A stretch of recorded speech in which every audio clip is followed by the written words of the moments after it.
Malaysia's economic health is looking good.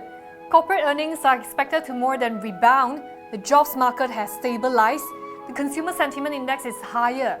So why on earth are most of us broke all the time? Just look at the retail segment.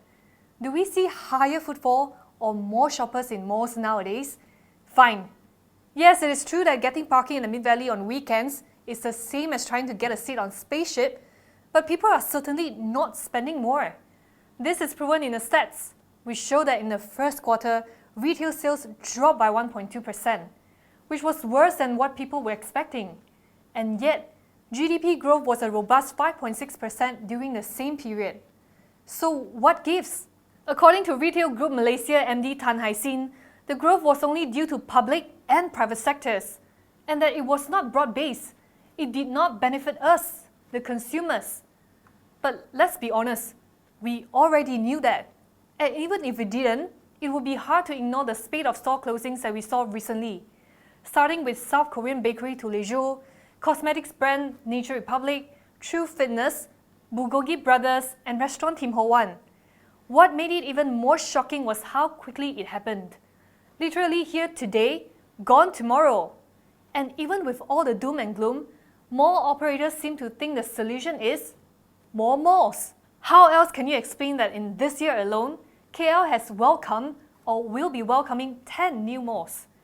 We all know that the retail segment has its ups and downs, but if these store closings are the trend moving forward, can we expect to see these malls turn out to be very pretty ghost towns? Is it a sign that our spending power has waned to the point we should hit the panic button? Well, it is a fact that our salaries have been stagnating. Our ringgit is nowhere near where it used to be. GST saw price hikes being pushed to consumers. Of course, I'm not telling you anything new. I might as well be telling you that the sky is blue or that Miranda Kerr loves diamonds. But some say it's too early to ring the economic alarm bells. I mean, as much as we like to moan about higher prices with our friends, we tend to do it over a latte at Starbucks. And despite our gloomy retail numbers in the first quarter, the consumer sentiment index has in fact improved to 76.6 points. Why is that? Well, some would say it's because we are in a wait-and-see mode.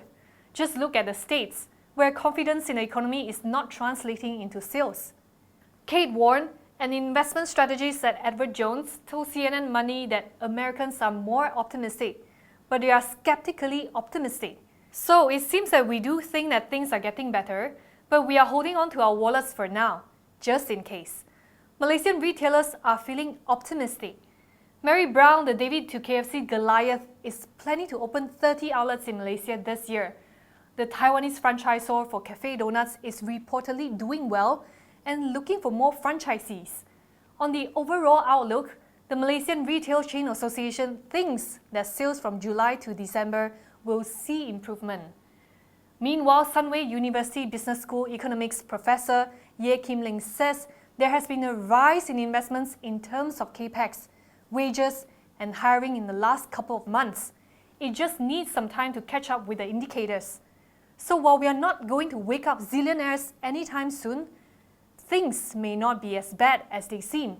Yes, I know it gets better is not easy to swallow, not when things are so hard. So the key is to buckle down and persevere, because quite frankly, what else can we do? And if what Ye says is true, maybe someday we will even be able to afford the Chanel handbag we have been dreaming of. Or find some rich Penang-born party boy businessman to buy it for us.